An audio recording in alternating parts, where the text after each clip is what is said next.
اعوذ باللہ من الشیطان الرجیم بسم اللہ الرحمن الرحیم مؤمنین. چلیے بخاری کی حدیث ہے نا، وہی تو بخاری کی روایت تو ہے ہی ہے. اسی وقت میں نے کہا نا، آپ جو ہے اشفاق صاحب بخاری کی روایت کی بنیاد پر تمام مفسرین، تمام مورخین، تمام سیرت نگار کا یہی خیال ہے کہ قریش کے قافلے کو لوٹنے کے لیے نکلے تھے. سمجھ گیا آپ نے؟ اور روایت بخاری کی کس سے ہے؟ اس کے راوی کون ہیں؟ اس کے راوی کون ہیں؟ کعب بن مالک رضی اللہ تعالیٰ عنہ. وہ اس میں شریک نہیں تھے، وہ شریک نہیں ہیں. سب سے بڑی وہ شریک نہیں ہیں. بہرحال علامہ شبلی نے گفتگو بہت زوردار کی اس پر، وہ پڑھنے کے لائق ہے. اور علامہ شبلی کے بات کو مولانا مودودی صاحب نے بھی تسلیم کیا، مولانا امین حسن اصلاحی نے بھی تسلیم کیا، مولانا فراہی نے بھی تسلیم کیا، دوسرے مفسرین نے بھی تسلیم کیا. چلیے ہاں وہی یعظکم اللہ احدی الطائفین. یاد کہ اس وقت کو جب اللہ تعالیٰ وعدہ کر رہا تھا کہ دو گروہ میں جو بڑا گروہ ہے، احدا کے معنی، احدا معنی ایک نہیں، بڑا گروہ، دو گروہوں میں جو بڑا گروہ ہے وہ تمہارے مقابل پہ آ رہا ہے. اللہ وعدہ کر رہا تھا، گھبراؤ مت.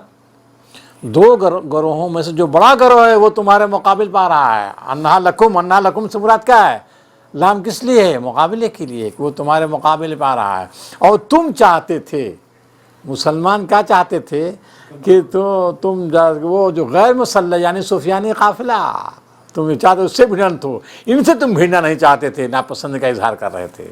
اور اللہ تعالیٰ کیا چاہتا تھا کہ یہ تمہارا مقابلہ اس سے ہو. کس سے؟ جو مسلح آ رہا ہے اس سے تمہارا مقابلہ ہو. کیوں؟ وَيُرِيدُ اللَّهُ أَن يُحِقَّ الْحَقَّ بِكَلِمَاتِهِ. کیوں؟ اللہ تعالیٰ چاہتا تھا کہ حق کو ثابت کر دے بکلمات ہی، اپنے فیصلے کے ذریعے حق کو حق کر دے، جما دے اپنے فیصلے کے ذریعے. وَيَقْطَعَ دَابِرَ الْكَافِرِينَ، اور کافر کی جڑ کاٹ دے. تو یہ جڑ کٹتی کیسے؟ سفیانی قافلہ سا یہ مشرکین مکہ سے لڑنے سے، ٹھیک ہے نا؟ اللہ تعالیٰ یہ چاہتا، تم وہ چاہتے تھے مسلمانوں. چلیے لِيُحِقَّ الْحَقَّ وَيُبْطِلَ الْبَاطِلَ، پھر دہرایا تاکہ اللہ حق کو جما دے اور باطل کو نابود کر دے، اگرچہ مجرمین ناپسند کرتے ہوں. یہ دیکھیے ابتدائی آیت. پھر اس کے بعد ان کو خطاب کیا ہے جو لوگ نبی صلی اللہ علیہ وسلم کی تقسیم غنیمت کے سلسلے میں ناراض ہو رہے تھے. خیر دیکھیے صاحب، دے دیا ان لوگوں کو، دے دیا جو شریک نہیں تھے. یاد کرو اس وقت اذ تستغیثون ربکم، جب تم فریادیں کر رہے تھے اپنے رب سے، فریادیں کر رہے تھے. جب گئے ہیں میدان بدر میں، دیکھا ان کے لشکر کو، بہت زبردست لشکر ہے. اور یہ کتنے ہیں؟ 313 ہیں. اور دیکھیے کس حالت میں ہیں، یہ کس حالت میں ہیں. آپ دیکھ لیجیے ان کی کیا کیفیت تھی. اذ تستغیثون رب، تم فریاد کر رہے تھے تو اللہ نے تمہاری فریاد سنی کہ میں تمہاری مدد کروں گا. کس کے ذریعے؟ 1000 فرشتوں کے ذریعے جو پے در پہ آئیں گے. شیخ طاہر صاحب، اللہ تعالیٰ کہہ رہا ہے کہ تم فریاد کر رہے تھے تو اللہ نے کہا کہ ہم مدد کریں گے، گھبراؤ مت. تو مال غنیمت کس کے ذریعے حاصل ہوا؟ اللہ کا عطیہ ہے. تم تو فریادی تھے، تمہارا کام، تم اپنا کارنامہ سمجھنے لگے، بھول گئے تم جو فریاد کر رہے تھے. پھر کہتا ہے وَمَا جَعَلَهُ اللَّهُ إِلَّا بُشْرَىٰ لَكُمْ وَلِتَطْمَئِنَّ بِهِ قُلُوبُكُمْ. اور اس کو نہیں بنایا مگر تمہارے لیے بشارت. کس کو نہیں بنایا؟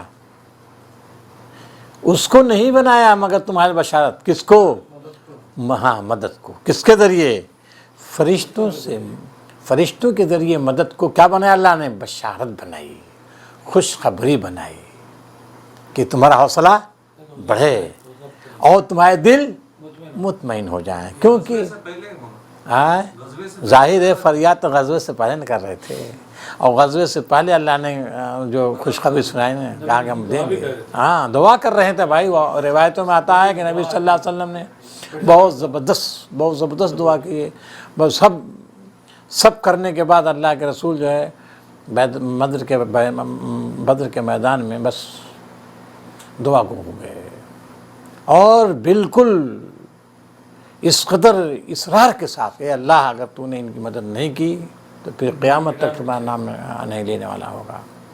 اور بار بار چادر ہٹ رہی تھی، ابوبکر صدیق جو تھے بار بار ان کو چادر اڑاتے تھے، بار ہوتے تھے۔ آخر میں حضرت ابوبکر صدیق بس کیجیے اللہ کے رسول، بس کیجیے، ہو گیا، بس کیجیے، آپ نے اپنا کام کر کے بس کیجیے۔ یہ ہوتا ہے، یہ توکل، پورا کام کرنے کے بعد اعتماد، پورا کام کرنے کے بعد، محنت کے بعد۔ اب اس کے بعد دیکھیے، آپ پڑھیے داسا، اس کے بعد جو آیات ہیں آپ پڑھیے۔ یہ بات اللہ نے تمہیں سے اس لیے بتا دی کہ تمہیں خوشخبری ہو اور تمہارے دل اس سے مطمئن ہو جائیں، ورنہ مدد تو جب بھی ہوتی ہے اللہ ہی کی طرف سے ہوتی ہے، یقیناً اللہ زبردست اور دانا ہے۔ اور وہ وقت جب اللہ اپنی طرف سے غنود کی شکل میں تم پر ایمان اور بے خوفی کی کیفیت طاری کر رہا تھا، اور آسمان سے تمہارے اوپر پانی برسا رہا تھا تاکہ تمہیں پاک کرے اور تم سے شیطان کی ڈالی ہوئی نجاست دور کرے اور تمہاری ہمت بندھائے اور اس کے ذریعے سے تمہارے قدم جما دے۔ پڑھیے، پڑھتے رہیے۔ اور وہ وقت جب تمہارا رب فرشتوں کو اشارہ کر رہا تھا کہ میں تمہارے ساتھ ہوں، تم اہل ایمان کو ثابت قدم رکھو، میں ابھی ان کافروں کے دلوں میں رعب ڈال دیتا ہوں، بس تم ان کی گردنوں پر ضرب اور جوڑ پر چوٹ لگاؤ۔ یہ اس لیے کہ ان لوگوں نے اللہ اور اس کے رسول کا مقابلہ کیا، اور جو اللہ اور اس کے رسول کا مقابلہ کرے اللہ اس کے لیے نہایت سخت گیر ہے۔ یہ ہے تم لوگوں کی سزا، اب اس کا مزہ چکھو اور تمہیں معلوم ہو کہ حق کا انکار والوں کے لیے عذاب۔ بس اب یہ بتائیے کہ فرشتے آئے تھے، ٹھیک ہے، فرشتے کس لیے آئے تھے؟ جی مدد کے لیے، جی مدد کے لیے۔ کیا مدد کی انہوں نے؟ حوصلہ، ہاں، مشرک کو کاٹنے کے لیے آئے، ٹھیک ہے نا۔ گویا باقاعدہ فرشتے لڑائی میں شریک تھے، یہ بات، ہاں، روب ڈالنے کا۔ اب دیکھیے، اسی وجہ سے سوال ہم نے کیا۔ اب مفسرین تھوڑا اختلاف ہے، بعض مفسرین کہتے ہیں فرشتے جو آئے ہیں فرشتے لڑ بھی رہتے ہیں، اور بعض مفسرین کا خیال ہے کہ فرشتے لڑ نہیں رہے تھے، جیسا کہ حوصلہ بڑھا رہے تھے، فرشتے حوصلہ بڑھا رہے تھے، جیسا کہ وما جعلہ اللہ الا بشرا، کیا ہے؟ بشارت ہے، ولتطمئن بہ قلوبکم، تاکہ ان کے دل کیا ہو جائیں؟ مطمئن، دل ان کا اڑا جا رہا تھا، ہاں اڑا جا رہا تھا۔ جنگیں کیسے لڑی جاتی ہیں؟ حوصلے کے ذریعے لڑی جاتی ہیں، تعداد کے ذریعے نہیں لڑی جاتی ہیں۔ تو فرشتوں نے کیا کیا؟ حوصلہ بڑھایا۔ تو بعض مفسرین کی رائے یہ ہے۔ اب دیکھیے جو کہہ رہا ہے کہ اذ یوحی ربک الی الملائکۃ انی معکم، اللہ تعالیٰ کا کام کیا تھا؟ انی معکم، اے فرشتے ہم تمہارے ساتھ ہیں، لہذا تم کیا فثبتوا الذین آمنوا، تمہارا کام کیا ہے فرشتوں؟ کیا؟ فثبتوا الذین آمنوا، اہل ایمان کو تم ثابت قدم رکھو۔ یہ کس کا کام ہوا؟ یہ ڈیوٹی فرشتوں کی تھی۔ فثبتوا الذین آمنوا، میں کیا کروں گا؟ اللہ تعالیٰ اپنے ذمہ لیا کام، سألقی فی قلوب الذین کفروا رعب، کافروں کے دلوں میں رعب ڈال دوں گا۔ اللہ کام ہو گیا۔ پھر کیا ہے؟ فضربو کا خطاب کس سے ہے؟ ہاں فرشتوں سے۔ صاحب شیخ طاہر صاحب، آپ گوا کہ مومن کوئی کام ہی نہیں، بس یہ مسجد میں رہیں، بس اللہ اللہ کریں، فرشتوں کام ہے، فرشتوں کام ہے صاحب، یہ کل فرشتوں کو، مومن کوئی کام ہے ہی نہیں۔ بولے ارے یہ دیکھیے سیاق دیکھیے کیا کر، فضربو، اے مسلمانوں تمہارا کام کیا ہے؟ تم مارو، جوڑو کے مارو، گردنوں کو اڑاؤ، تمہارا کام ہے۔ یوحی ربک الی الملائکہ، ختم فرشتوں سے مومنین سے یعنی یوحی ربک الی الملائکہ، مومنین سے خطاب ہی نہیں۔ بھائی یہ یوحی ربک الی الملائکہ کہتے ہیں انی معکم ہے، جی ہے نا۔ پھر کیا فثبتوا الذین آمنوا، تو ان کا کام فثبتوا الذین ہے نا، وہ غائب ہے، فثبتوا الذین ہو گیا ان کا کام۔ تو سألقی فی آپ جو اصرار کر رہے ہیں، ٹھیک ہے صاحب، ٹھیک ہے مان گیا میں، ہاں حضرت سنیے، حضرت سنیے جو اصرار کر رہے ہیں، سوال یہ ہے کہ ابو جہل جو کھوٹا تھا مشرکین کا، کس نے مارا؟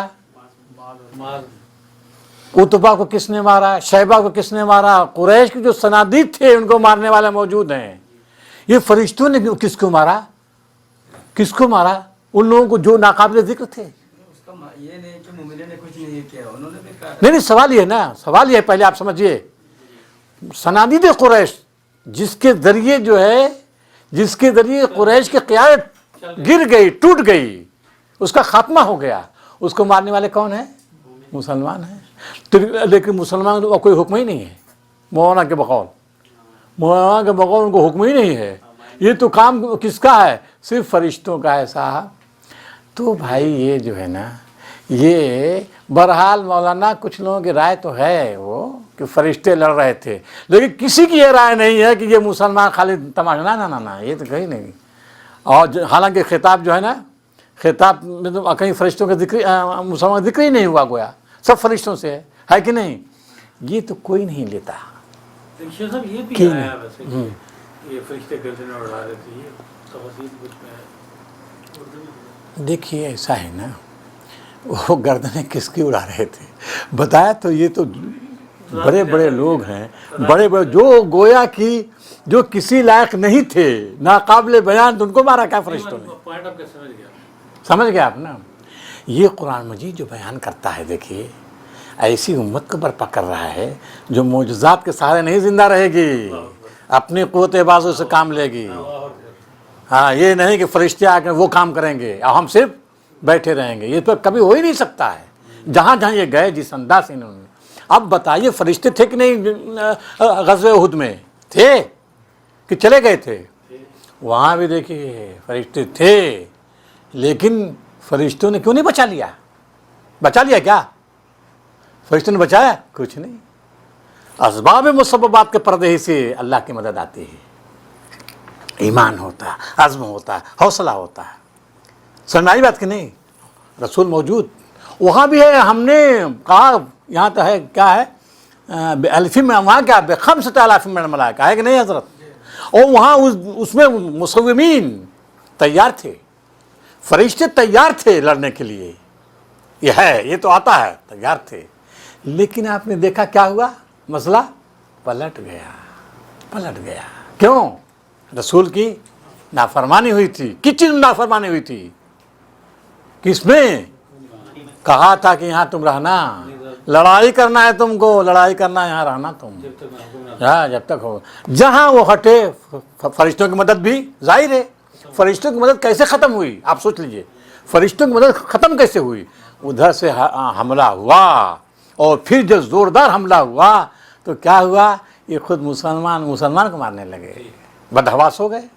تو فرشتے کس لیے آئے تھے؟ فثبتوا الذین آمنوا، فثبتوا الذین آمنوا۔ جو انہوں نے نافرمانی کر دی اللہ کے رسول کی، تو وہ فثبت اللہ میں ختم ہو گیا، انہوں نے اپنی مدد کھینچ لی، اور پھر آپس میں خود گتھم گتھا ہو گئے۔ تو قرآن مجید جو ہے، مسلمان فرشتوں کے انتظار نہیں کریں گے، ٹھیک ہے؟ فرشتوں، کیونکہ فرشتے جو ہے لڑنے کے لیے، وہ تلوار چلانے کے لیے نہیں ہے، ورنہ کہیں گے اللہ تعالیٰ آ کر چلائے تلوار، تو یہ نہیں ہوگا۔ ہم کو تو اعتماد کس پر کرنا ہے؟ اپنے اوپر، اپنے زور بازو پر، مسلمانوں کا، اور پھر اللہ پر بھروسہ۔ فرشتے آئیں گے، یقیناً آئیں گے۔ فرشتے کرتے کیا ہیں؟ حوصلہ بڑھانا معمولی کام نہیں ہے یہ، اور جو جنگیں جیتی جاتی ہیں حوصلے سے جیتی جاتی ہیں۔ کم من فیۃ قلیلۃ غلبت فیۃ کثیرۃ باذن اللہ۔ چلیے، تو برکیف یہ بعض لوگوں کے جو مولانا کہہ رہے ہیں نا، بعض لوگوں نے وہ لیا ہے۔ چلیے، اللہ کو پامر دیے مومن پہ بھروسہ۔ ہاں، بے تیغ بھی لڑتا ہے سپاہی، ہے نا؟ ہاں، سپاہی بے تیغ بھی لڑتا ہے سپاہی، یہ مومن اللہ کرتا ہے بھروسہ، یہ بات ہے نا، یہ معمولی چیز نہیں ہے۔ مومن کا یہ حوصلہ غیر معمولی، اسی کا فصل جماؤ، ان کو جماؤ۔ ذالک بانہم، یا ایسا کیوں ہوگا؟ اس وجہ سے ہو گیا کہ وہ یہ لوگ دشمن ہیں، کس کے؟ اللہ کے اور اس کے رسول کے دشمن ہیں۔ بابا کیا شاق اللہ، اس کے بعد فون کر دیتا وہ اس کے رسول کے اصل دشمن کس کے تھے؟ رسول کے دشمن تھے. سب سے نفرت کس سے تھی؟ رسول. اسی سے بار بار کہہ رہا ہے اللہ کے دشمن یعنی اس کے رسول کے دشمن تھے. ایسے لوگوں کو اللہ تعالیٰ بخشتا نہیں ہے. وَمَن يُشَاقِقِ اللَّهَ وَرَسُولَهُ فَإِنَّ اللَّهَ شَدِيدُ الْعِقَابِ. جو لوگ بھی اللہ اور اس کے رسول کے دشمن ہوتے ہیں اللہ تعالیٰ ان کو سخت ترین سزا دیتا ہے. ذالکم فذوقوہ، یہ عذاب آ گیا. ذالکم، یہ عذاب آیا. فذوقوہ، اس کا مزہ چکھو. کیوں؟ کیونکہ کافرین کے لیے یہ تو دنیا میں عذاب ہو گیا، اب کافرین کے لیے آخرت کا عذاب باقی ہے. اب یہ یہاں تک دیکھیے مشاقہ کے معنی، شقاق کے معنی جانتے ہیں آپ لوگ؟ شقاق، شقاق کے معنی شقاق کہتے ہیں شدید نفرت و دشمنی کو. شقاق شدید، شدید نفرت و دشمنی. شقاق پھٹ گیا ہے نا، دل پھٹ گیا بھائی ایک دم سے. دل جب پھٹ جائے تو کیا ہوتا ہے؟ ایک دم دشمنی ہو گئی نا. پہلو مد مقابل آ جانا ایک دم سامنے. تو جو اللہ اس کے رسول سے دشمنی رکھتے ہوں، شدید نفرت رکھتے ہوں، ہاں آمنے سامنے آ گئے، ایسے لوگوں کو اللہ تعالیٰ کیسے برداشت کرے گا؟ پھر اہل ایمان کا دیکھیے، یا ایھا الذین آمنوا اذا لقیتم فئۃ اذا لقیتم الذین کفروا زحفا فلا تولوہم الادبار. اے ایمان والو، جب تم ایک لشکر کی صورت میں کفار سے دوچار ہو تو ان کے مقابلے میں پیٹھ نہ پھیرو. جس نے ایسے موقع پر پیٹھ پھیری الا یہ کہ جنگی چال کے طور پر ایسا کرے. تو پیٹھ پھیرنا کہ دیکھیے ترجمہ فلا تولوہم الادبار ہے نا، پیٹھ مت پھیرو. واللہ یولی کے معنی کیا آتے ہیں؟ واللہ یولی پھر دیکھیے ایک چیز ہے نا، واللہ یلی کے معنی کیا آتے ہیں؟ ولی کے معنی کیا آتے ہیں؟ دوست، قریبی، سرپرست، یہی نا. واللہ یولی کے معنی کیا آئیں گے؟ دوست بنانا، قریب کرنا، قریب کرنا. اے مسلمانوں، جب کسی لشکر سے تمہارا مقابلہ ہو فلا تولوہم، تو ان کے قریب نہ کرو. کس کو؟ پیٹھ کو. ان کے قریب نہ کرو. کس کو؟ پشت کو قریب نہ کرنا. بات واضح ہو رہی کہ نہیں؟ وہ مفعول بہی ہے واللہ یولی. دیکھیے واللہ مدبرن آتا نا، واللہ مدبرن، پیٹھ پھیر کے مت بھاگو ہوتا.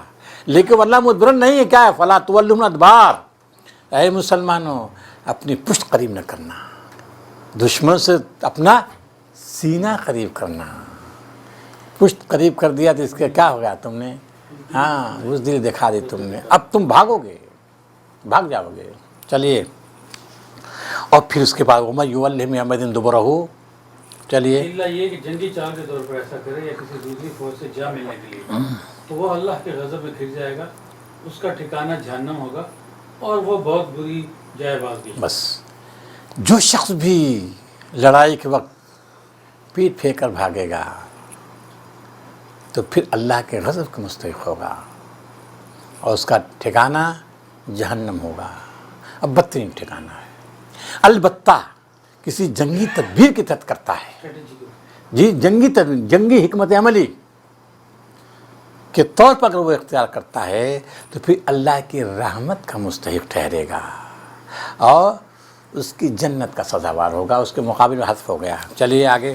بس حقیقت یہ ہے کہ تم نے انہیں قتل نہیں کیا بلکہ اللہ نے ان کو قتل کیا، اور تو نے نہیں پھینکا بلکہ اللہ نے پھینکا، اور مومنوں کے ہاتھ اس کام میں استعمال کیے گئے. تو یہ اس لیے تھا کہ اللہ مومنوں کے بہترین آزمائش سے کامیابی گزار دے، لیکن اللہ سننے اور جاننے والا. بس تم نے قتل نہیں کیا. یہ جواب دیا جا رہا ہے ان لوگوں کو جو مال غنیمت کے تقسیم کے سلسلے میں اعتراض کر رہے ہیں. یہی نہیں، تم نے قتل نہیں کیا بلکہ اللہ نے قتل کیا. بولیے حضرت طاہر صاحب، اللہ مار رہا تھا کیا گردنیں؟ گردنیں اللہ مار رہا تھا، صاف صاف کہہ دیا اللہ نے قتل کیا. وہ فرشتوں کو بات اللہ تعالیٰ کہہ رہا ہے اور صاف صاف قرآن مجید. ظاہر ہے کہ اللہ تعالیٰ دریا بنا ہے بھائی. اللہ نے وہ تمہارے اندر قوت حوصلہ بڑھایا. ولیکن اللہ قتلہم، اور وما رمیتا، تم نے تیر اندازی نہیں کی بلکہ اللہ نے تیر اندازی کی. رمیتا کا خطاب کدھر ہے؟ نبی صلی اللہ علیہ وسلم. نبی صلی اللہ علیہ وسلم کی خصوصیت یہ ہے، نبی صلی اللہ علیہ وسلم کان ارمل عرب. کان ارمل عرب کا معنی ہے نبی تمام عربستان میں سب سے بڑے تیر انداز تھے، سب سے بڑے تیر انداز تھے، ان کی طبیعت ہوئی تھی ایسی. تمہارا میں تیر رمی تھا، تم نے تیر نہیں پھینکا بلکہ اللہ نے پھینکا ہے. بتانا مقصود یہ ہے کہ یہ تم لوگ جو سمجھ رہے ہو کہ تمہاری تلواروں نے کام کیا، جس کی بنیاد پر آج مال غنیمت تقسیم کے سلسلے میں تم اعتراض کر رہے ہو، صحیح نہیں ہے. یہ اللہ کا عطیہ ہے، اس کی بخشش ہے، اس کی عنایت ہے. وَلَكِنَّ اللَّهَ رَمَى وَلِيُبْلِيَ الْمُؤْمِنِينَ مِنْهُ بَلَاءً حَسَنًا. چلیے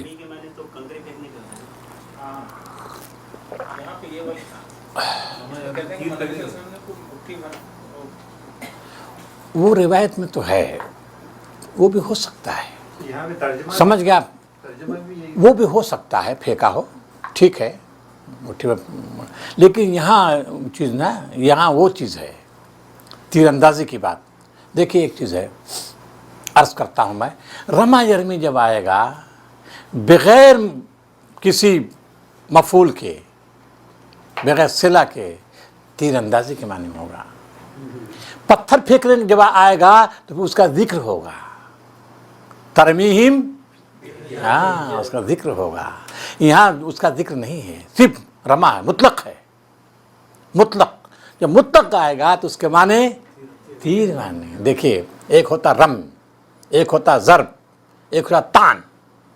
ایک تان کے معنی نیزے سے مارنا، ضرب معنی تلوار چلانا، رمی معنی تیر چلانا. یہ تقسیم ہے عربی میں. تانا کے معنی نیزے سے مارا، ضربہ معنی تلوار سے مارا، اور رما معنی تیر سے مارا. اس کے لیے آتا ہے. یہاں دیکھیں مطلق ہے، مطلق. اس بنیاد پر بتایا جا رہا ہے کہ تم نے تلوار نہیں چلائی ہے، بلکہ تلوار کس نے چلائی؟ اللہ تعالیٰ نے. بتانا مقصود یہ ہے، تم لوگ یہ مت سمجھو کہ تمہاری تلواروں نے کام کیا، تمہارے تیروں نے کام کیا ہے.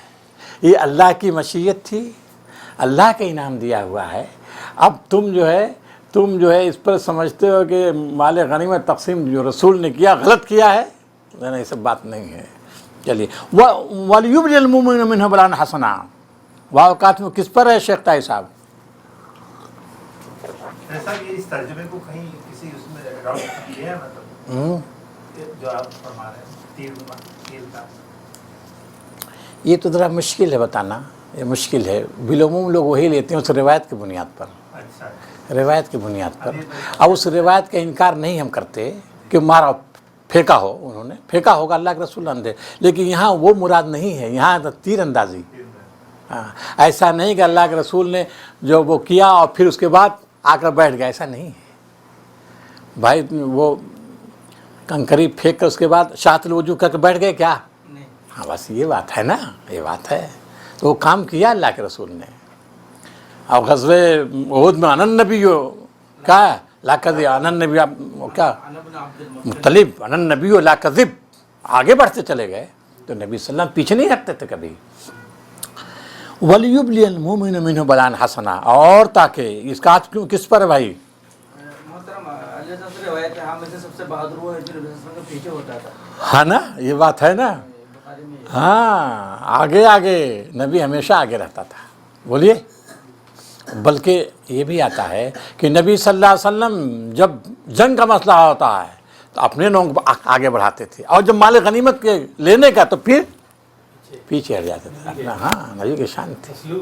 ہاں آگے ہراول دستہ بڑھاتے تھے خود. حضرت علی تم بڑھو، حمزہ تم بڑھو، فلاں تم بڑھو، اپنے خاندان کو بڑھاتے تھے جنگی معاملات میں. اور جو مال غنیمت سے آپ پیچھے. یہ ہے نبی صلی اللہ علیہ وسلم کا طریقہ تھا. تو وَلِيُبْلِيَ الْمُؤْمِنُ مِنْهُ بَلَاءً حَسَنًا. وہ دیکھیے واو کا کس پر ہے مولانا؟ اللہ پر. ارے یار اللہ پر کیسے ہوگا بھائی؟ فیل نہ ہونا چاہیے، فیل ہونا چاہیے یہاں. وَلِيُبْلِيَ فیل نہ ہے، فیل لام جو ہے تعلیل کے لیے نا، تو کوئی وہ اسی پر عطف ہوگا جو فیل ہوگا معللہ ہوگا. تو یہ دیکھیں حذف ہو گیا ہے. یہ کیوں کیا اللہ تعالیٰ؟ اس لیے کیا تاکہ کافروں کی جڑ کاٹ دے، جیسا کہ اوپر آپ نے پڑھا. اس لیے ہوا تاکہ اللہ تعالیٰ کافروں کی